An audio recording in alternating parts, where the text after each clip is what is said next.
Hello বন্ধুগণ, অদ্ভুত তথ্যে আরও একবার আপনাদের স্বাগতম। আজ আমাদের আলোচ্য বিষয় ভারতের সেকেন্ড হন্টেড প্লেস অর্থাৎ কুলধারা গ্রাম নিয়ে। ভিডিওতে আসার আগে আমার একটা ছোট্ট রিকোয়েস্ট ছিল আপনাদের কাছে, প্লিজ লাইক, শেয়ার আর সাবস্ক্রাইব করে বেল নোটিফিকেশনটি অন করে ভিডিওটা পুরো দেখে চ্যানেলটা গ্রো করতে সাহায্য করুন। তো তাহলে ভিডিওতে আসা যাক। রাজস্থানের বালিতে লুকিয়ে আছে এমন এক রহস্যময় ভুতুড়ে জায়গা, যেখানে রাজস্থানের লোকাল মানুষেরাও কখনো যাওয়ার সাহস করে না। জায়গাটা একদম জনশূন্য। সেখানকার দিনের বেলার পরিবেশই থাকে গা ছমছমে, যেন মনে হয় কিছু একটা গোপন করে চলেছে জায়গাটা। আর রাত হলে তো শুরু হয় অবিশ্বাস্য নানান সব ভুতুড়ে ঘটনা। যারাই সেখানে গেছে তারাই অনুভূতি করেছে কিছু আনন্যাচারাল প্রেজেন্স। জায়গাটার নাম হলো কুলধারা, একটি ছোট্ট গ্রাম। জয়সালমীর থেকে কিছু কিলোমিটার গেলেই এই জনশূন্য গ্রামটার দেখা মিলবে। নানান দিকে ভাঙাচোরা জনশূন্য ঘরবাড়ি, বড় ছোট ঘরের ধ্বংসস্তূপ আর নুড়ি পাথর।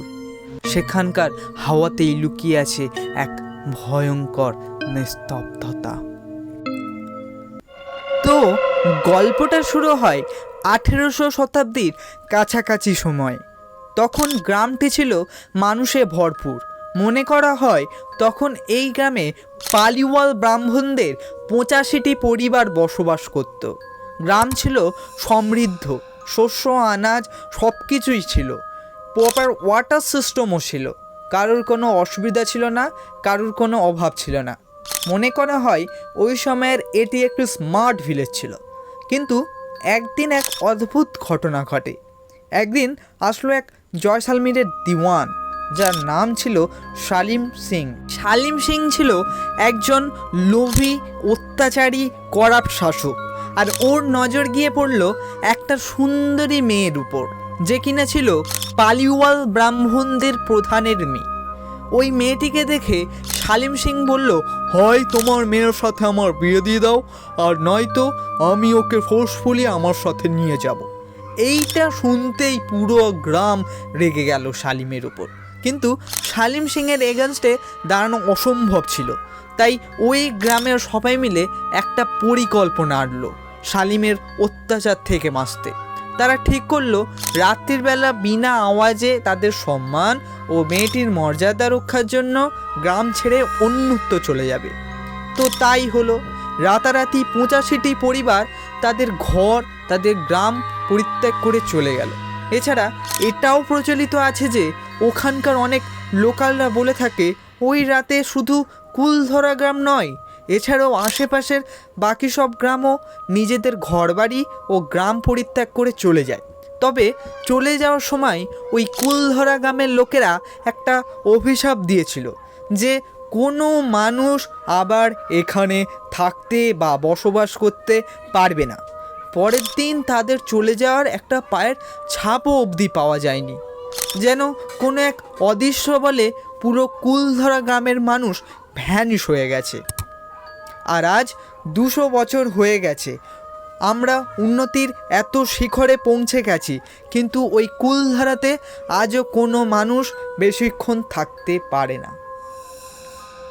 ট্যুরিজম ডিপার্টমেন্ট ও প্যারানর্মাল রিসার্চার্স এই জায়গাটিকে হন্টেড সাইট বলে ডিক্লেয়ার করে দিয়েছে।